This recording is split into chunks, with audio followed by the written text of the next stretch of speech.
Halo semua, selamat datang. Gini, kalau kita dengar kata Bitcoin, apa sih yang pertama kali muncul di kepala? Pasti, ya grafik harga yang naik turun kan? Tapi hari ini, kita bakal lihat lebih jauh dari itu. Kita akan jelajahi sebuah ekosistem Bitcoin yang ternyata luas banget, penuh dengan alat dan komunitas yang bisa Anda manfaatkan ya, sekarang juga.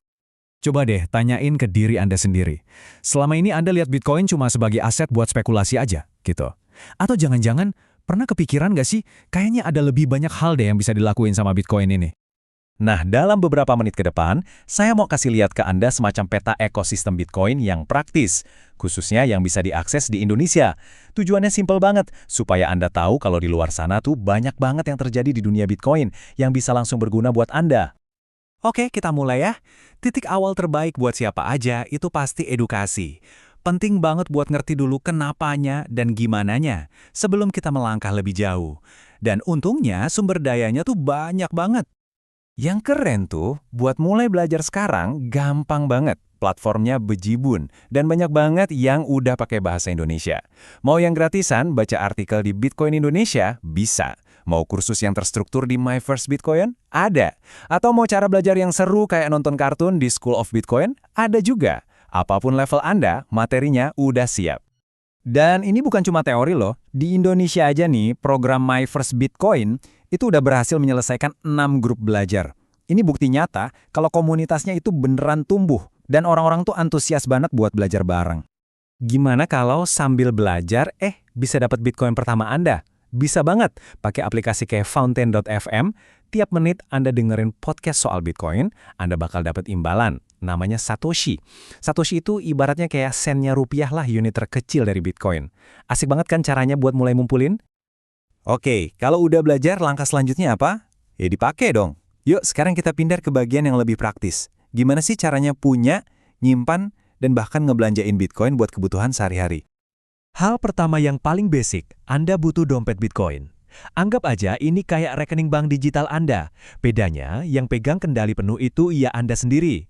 Ada yang bentuknya aplikasi di HP, biar gampang diakses tiap hari. Ada juga yang bentuknya perangkat fisik yang nggak nyambung ke internet, biar super aman. Nah, buat beli Bitcoin, ada 2 jalur utama nih. Anda bisa lewat bursa terpusat kayak Indodax. Ini gampang dan udah diatur pemerintah, tapi Anda harus kasih data diri. Atau, kalau privasi itu nomor 1 buat Anda, bisa coba platform P2P kayak RoboSats. Di situ Anda transaksi langsung sama orang lain. Seringnya sih nggak perlu verifikasi data diri. Pilihannya balik lagi ke Anda. Mungkin Anda nanya, terus Bitcoin ini bisa buat apa sih?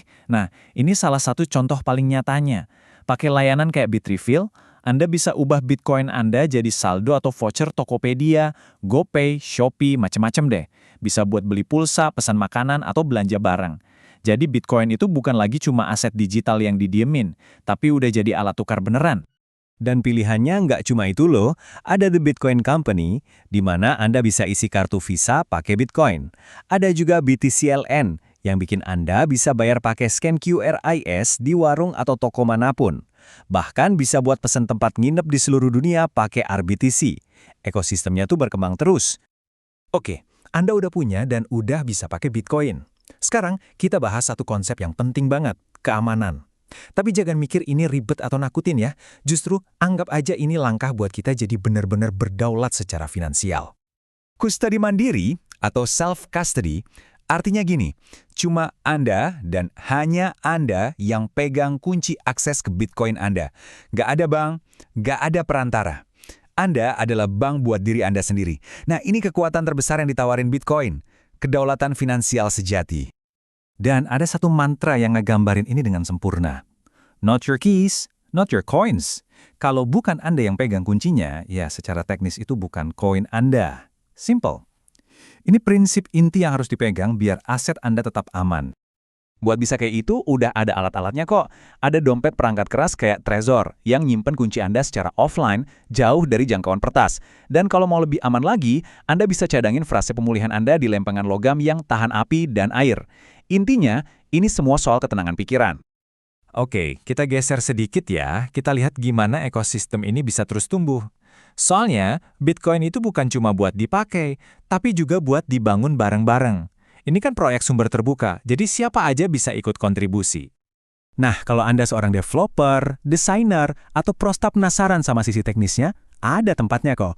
Komunitas kayak BitDevs itu rutin ngadain pertemuan, bahkan di Bali, buat bahas riset dan pengembangan terbaru.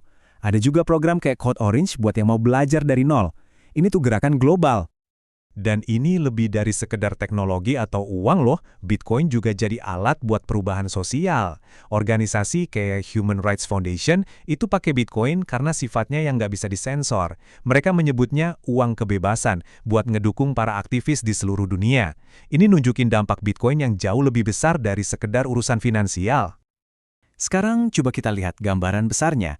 Perusahaan-perusahaan raksasa kayak Block punya Jack Dorsey atau Satoshi Labs yang bikin Trezor, mereka itu nggak cuma bikin satu produk, mereka membangun seluruh ekosistem. Ini nunjukin komitmen jangka panjang dan keyakinan mereka sama masa depan di mana Bitcoin itu jadi bagian dari hidup kita. Jadi, kita udah jalan-jalan singkat nih, ngelihat lanskap Bitcoin yang ternyata luas banget ya.